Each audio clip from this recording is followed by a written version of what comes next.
Alhamdulillah, Allahumma barik lana fi hadzal layl syahri syarifatil mubarak.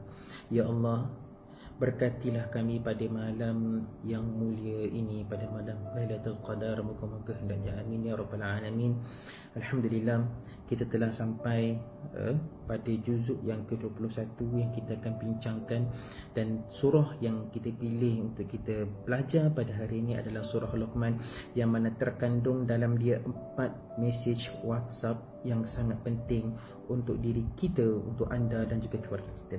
Subhanallah, apakah 4 mesej tersebut dan apakah akidah murni yang dimasukkan dalam mesej ataupun WhatsApp Luqman dalam surah tersebut, dan bagaimana kita nak berinteraksi dengan masyarakat. Subhanallah, untuk kita menyampaikan mesej yang sangat penting. Hadirin hadirat yang dirahmati Allah Subhanahu wa taala, di akhir ini kita akan dapati apakah sudah kita telah titipkan mesej keimanan kepada keluarga dan anak-anak kita. Mari kita kupas satu persatu dalam ayat ini. Ayat dalam surah Luqman, Allah berfirman, A'udzu billahi minasyaitonir rajim. Wa idh qala Luqmanu li banihi wa huwa ya'izuhu ya bunayya la tusyrik billah innasyirka la zulmun 'azim. Sadaqallahul 'azim. Surah Luqman ayat ke-13. Tuan-tuan, saya nak mengajak tuan-tuan untuk kita kupas satu persatu daripada ayat ini supaya mesej dan impact kepada surah ini sampai ke dalam hati kita, tuan-tuan. Wa idh qala Luqmanu li banihi. Mungkin kita tertanya-tanya, siapakah Luqman ini? Adakah beliau seorang rasul? Adakah beliau seorang nabi yang diutuskan Allah untuk berdakwah dan diberikan risalah kitab kepadanya? Subhanallah, jumhur ulama mengatakan beliau bukanlah seorang rasul, beliau juga bukan seorang nabi, dan tidak diberikan kepada dia kitab samawi. Subhanallah, tetapi Luqman ini beliau adalah seorang lelaki yang Allah titipkan ke dalam hati dia hikmah, yang Allah turunkan ke dalam jiwa dia, dalam hati dia hikmah. Wa atainahu al-hikmah, kepada diri dia. Wa idh qala Luqmanu li banihi, bermaksud dalam ayat ni, kalau boleh saya terjemahkan dahulu supaya tuan-tuan boleh faham mesej dia. Bermaksud wa idh qala Luqmanu li banihi, dan Luqman ini berkata kepada anak dia wa huwa ya'idhuhu, dia mengajar, memberi peringatan, ya bunayya, wahai anak aku, la tusyrik billah, jangan sesekali kamu syirik kepada Allah, sesungguhnya syirik itu sangat besar dosa dia. Luqman berpesan kepada anak dia. Persoalan, siapakah anak dia? Siapakah anak dia? Kenapa Allah tidak nyatakan dalam ayat ini? Sepatutnya kalau kita nak kenal, kalau kita tahu nama dia, lebih mudah untuk kita tahu, tetapi tidak. Kerana Allah Subhanahu wa taala tidak mahu kita terganggu ataupun distraction dengan siapa orang dia. Kerana Allah nak kita berikan perhatian yang lebih serius kepada apakah mesej yang Allah nak kita belajar, yang Allah nak kita faham dalam surah ini. Subhanallah, subhanallah. Rupanya bila kita membelek dan membuka kitab tafsir, kita akan dapati ada perbincangan nama dia, tetapi ulama berbeza pendapat. Ada banyak nama dia. Subhanallah. Untuk itu kita kekalkan nama dia tidak diketahui, kerana kita nak fokus anak dia, iaitu mesej yang lebih penting. Allah Ta'ala berpesan dalam surah Tahrim ayat ke-6, ya ayyuhalladzina amanu qu anfusakum wa ahlikum nara. Wahai orang-orang yang beriman, qu anfusakum, peliharalah diri kamu, wa ahlikum nara, dan juga keluarga kamu daripada api neraka. Keluarga kita termaksud ibu, ayah kita, anak-anak kita, isteri kita, saudara-saudara kita yang kita kena beri perhatian. Kita kena seru mereka melakukan kebaikan. Bila mana kita nak membentuk suasana, membentuk masyarakat yang baik, sebelum kita nak bentuk masyarakat, Allah ajar kita ku anfusakum, kita kena membentuk kena memperbaiki diri kita. Mana mungkin kita nak masyarakat yang positif, masyarakat yang harmoni, tetapi dalam jiwa kita sendiri pun penuh dengan dengki, penuh dengan kebencian, penuh dengan kemarahan. Jadi masyarakat tidak akan terbentuk dengan positif jika begitu. Sebab itu Allah Ta'ala pesan, ku anfusakum, perbaiki diri kamu dahulu, ataupun bentuk diri kamu dahulu, wa ahlikum, dan juga keluarga kita. Bila kita didik mereka dengan penuh percaya dan beriman kepada Allah Subhanahu Wa Taala, maka itu juga yang akan terbentuk suasana masyarakat yang kita idamkan. Baik. Wa huwa ya'izuhu, iaitu mesej, memberi pengajaran, memberi peringatan kepada anak Luqman itu sendiri. Persoalannya, kenapa perlu Luqman memberi peringatan, pengajaran kepada anak dia?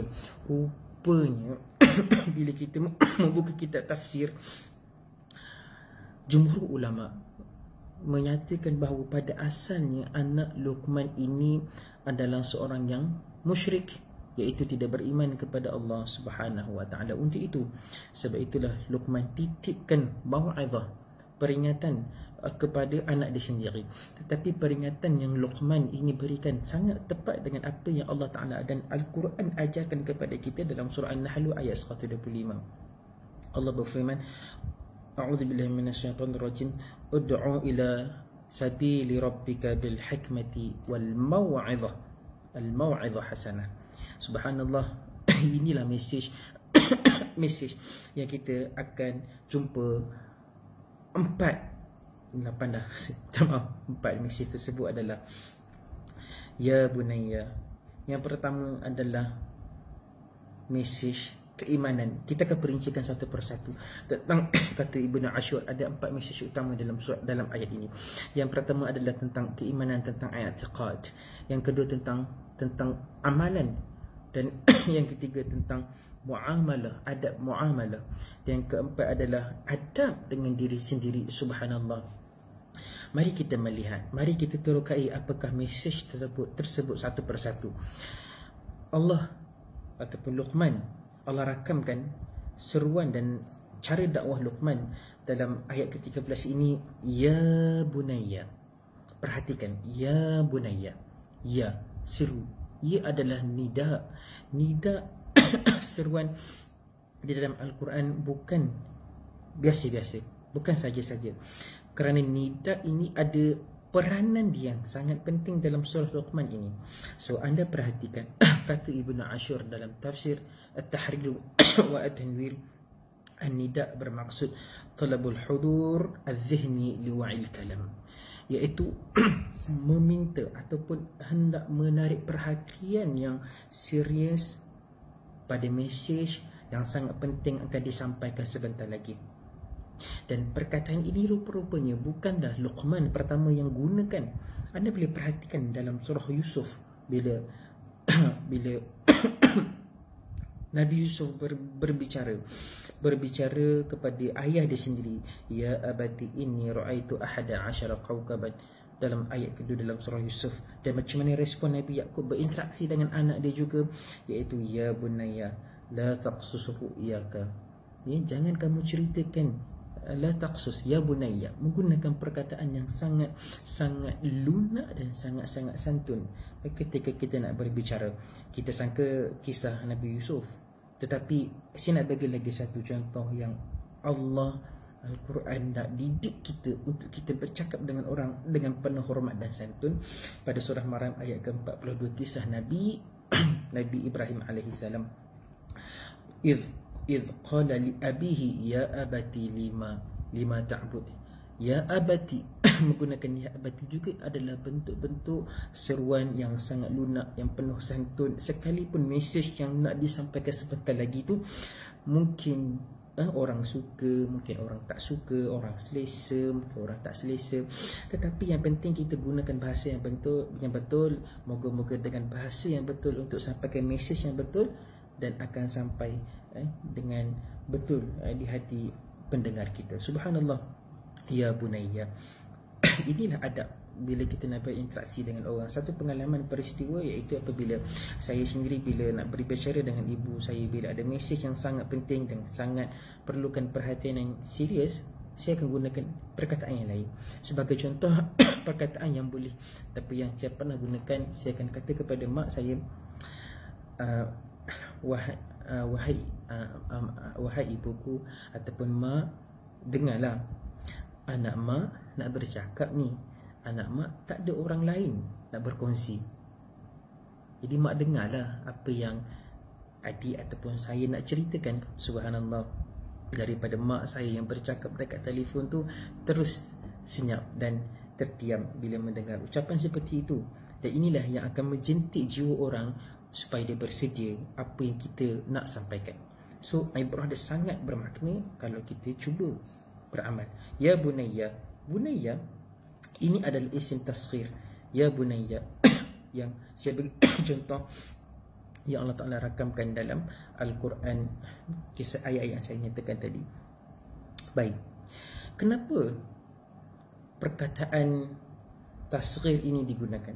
Ada peranan dia, ada kesan dia. Kerana litanzil al-mukhatib al-kabir manzilatis saghir, supaya orang yang mana kita mungkin sebagai seorang ayah, mungkin seorang abang, bila mana kita merendahkan diri kita sama level dengan mesej dengan orang yang kita nak sampaikan, supaya bila jabatan, bila tinggi, bawah separuh tak sampai. Jadi bila sama rendah, merendahkan diri, ya, merendahkan hati kita. Subhanallah, peranan dia ada 3 kata Ibnu Ashur. Antaranya adalah tahabbub, untuk melahirkan rasa cinta, rasa suka. Pendengar tu pun rasa selesa nak mendengar apa yang kita nak sampaikan, dan kita pun juga selesa bila mana dia bersedia untuk mendengar. Kalau kita nak bercakap dia tak nak dengar, kita pun kadang rasa macam tak best juga kan, rasa tak syok sebab dia tak bersedia. Kerana apa? Kerana perkataan yang kita gunakan mungkin bukan mendekatkan tetapi menjauhkan. Dan yang kedua, bila mana kita menggunakan perkataan yang lunak dan santun ini sehingga capai level yang kedua, kata Ibnu Ashur, iaitu maqam mau'izah wan nasiha, iaitu sampai ke peringkat kita bukan nak menegur dia semata-mata, tetapi sebenarnya itu peringatan untuk kita. Sekiranya kalau orang tu dia buat salah, kalau teguran itu betul, kalau kesalahan itu betul, apa yang kita sampaikan dia jadi teguran, kalau salah dia jadi peringatan. So bila kita memberi nasihat kepada orang, niat bukan untuk betulkan dia, betulkan diri kita. Sebab itu yang kita kena perbaiki adalah ada satu kata-kata Prof Muhayya, dia berpesan ni, saya sangat tertarik dengan kata-kata beliau. Yang perlu kita fokus adalah pembangunan diri, bukan pembangunan orang lain. Yang kita kena bina adalah keyakinan diri, bukan keyakinan orang lain. Sebab tu kena fokus kepada diri kita, baiki diri kita, nasihat untuk diri kita, ya. Dan yang ketiga adalah hub khair wa tadarru', ya, yang suka kepada kebaikan, nak mengajak orang buat baik ataupun kita jadi lebih baik, dan juga dengan rendah diri. Subhanallah, la tusyrik billah jangan kamu la tusyrik billah. Ini adalah mesej yang sangat penting tentang i'tiqad, tentang keimanan. I'tiqad dan keimanan mungkin bahasa dia agak susah difahami, tetapi bahasa Melayu yang mungkin mudah difahami adalah tentang kepercayaan. Kepercayaan kita bila mana bulan puasa ni, persoalan yang kita kadang tanya, ibrah yang kita kena belajar adalah apakah kita sudah pesan kepada keluarga kita supaya bila mereka berpuasa, yang mereka puasa itu bukan kerana Ramadan. Kita pesan kepada anak kita yang mereka nak raikan, yang mereka kena excited itu bukan kerana raya tetapi kerana Allah Subhanahu Wa Taala. Ramadan akan, kata Dr. Yusuf Al-Qardawi, kalau kita sembah Ramadan akan pergi, tapi kalau kita sembah Allah Subhanahu Wa Taala, Allah itu akan kekal selamanya. Jadi mesej keimanan ini bukan sekadar kita ajar mereka tidak memakai tangkal, tidak syirik, tidak sembah, pergi ke tempat berhala, tetapi kita kena beri perhatian kepada mesej-mesej keimanan yang kecil. Ramai orang terlepas pandang. Apabila anak-anak kita ada masalah, adakah kita sudah berpesan kepada mereka untuk kembali solat? Ceritakan kepada Allah terlebih dahulu, bukan kepada manusia, kerana manusia di sendiri pun ada masalah dan perlukan seseorang untuk diselesaikan. Bila anak-anak kita perlukan pengisian dalam kehidupan dia? Sudahkah kita berpesan supaya mereka tanamkan cinta yang lebih utama kepada Allah dan juga Rasulnya? Sudahkah kita berpesan kepada anak-anak kita supaya menjaga solat 5 waktu di awal waktu? Menjaga solat 5 waktu di awal waktu. Berpesan supaya bila mana kita ada sebarang masalah, kebergantungan kita, kepercayaan kita tentang rezeki, bila mana kita diuji, kita percaya Allah akan bagi. Kita diuji dengan kesabaran, kita percaya Allah Ta'ala bersama dengan kita. Kita diuji dengan ujian yang melibatkan perasaan, kita percaya Allah ada dalam hati kita. Inilah mesej-mesej keimanan yang mana bukan sekadar kita melihat tidak menyembah berhala, bukan sekadar kita melihat yang memegang tangkar dan sebagainya, tetapi lebih penting adalah mesej keimanan itu sendiri. Kerana penting apabila iman kita tidak dibetulkan, metafornya yang boleh saya bagi untuk kita mudah faham, umpama kita mempunyai rumah di tingkat yang ke-30, di tingkat ke-30 lift rosak, so bila kita nak naik, kita naik tangga 1, tingkat 2, 3, 5, 10, 20, 30. Bila kita sampai sahaja depan pintu rumah, sampai sahaja, tetapi kita tertinggal kunci keikhlasan untuk buka rumah, maka semua lelah kita naik untuk berehat di rumah tadi adalah sia-sia.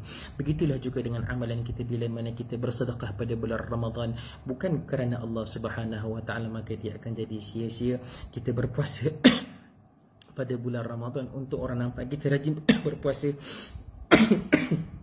kita solat, kita sedekah, kita memberi zakat, membaca Al-Quran, segala-galanya kalau bukan kerana Allah Subhanahu Wa Taala sebagai paksi dia, maka semua yang kita lakukan itu akan jadi sia-sia dan tidak bermakna. Begitulah kita kalau kita buat bukan kerana Allah, akhirat kita akan rugi. Subhanallah. Inilah mesej i'tiqad yang kita kena betulkan, iaitu kalau saya boleh puzzlekan adalah iaitu cara kita, adab kita dan juga akhlak kita untuk kita, bila kita nak sampaikan mesej, bila kita dah betulkan ni, mesej yang kita nak sampaikan tu akan lebih mudah diterima oleh pendengar yang tadi. Dan bila mereka dapat terima titipan bicara keimanan ini ke dalam jiwa mereka, mereka bergantung kepada Allah, berharap kepada Allah, sentiasa yakin dengan Allah Subhanahu Wa Taala, maka puasa mereka, solat mereka, zakat mereka, sedekah mereka akan masuk berkepuk-kepuk dalam akaun pahala kita, subhanallah, akaun pahala anak kita. Subhanallah. Dan pesanan yang terakhir, bila Allah Taala kata inna asyirk inna syirka la zulmun azim, sesungguhnya syirik itu adalah dosa yang sangat besar. Ulama berbincang tentang ayat terakhir ini, dan dia bukanlah daripada perkataan yang sahihnya adalah, ia bukan daripada perkataan Luqman yang berpesan kepada anak dia tadi, tetapi itu adalah pesan titipan Allah kepada kita. Dan hadis ini ada sebab dalam hadis Muslim menyatakan sebenarnya zalim itu sebenarnya adalah zalim kepada diri sendiri bila mana kita syirik kepada Allah Subhanahu Wa Taala. Subhanallah. Dengan harapan pada akhir kita belajar dengan ayat ini daripada Al-Quran, bila mana kita ada masalah selepas ni, kita tidak mencari Facebook untuk kita update status, tetapi kita menjadi sejadah untuk kita bertemu Allah. Dan bila mana kita diuji, kita bergantung harap kepada Allah. Dan saya akhiri dengan doa, ya Allah yang maha hidup dan juga maha mendirikan, ya Hayyu ya Qayyum, birahmatika astaghith, dengan rahmatmu aku meminta pertolongan. Aslihna sya'na kullahu, perbaikilah urusan kami keseluruhannya. Wala takilna ila nafsina tarfata 'aina, dan jangan biarkan kami ya Allah, jangan biarkan kami urus dan takbir diri kami walaupun sekelip mata. Pimpinlah kami ya Allah, amin ya rabbal alamin. Semoga Allah terima doa kita. Wassalamualaikum warahmatullahi taala wabarakatuh.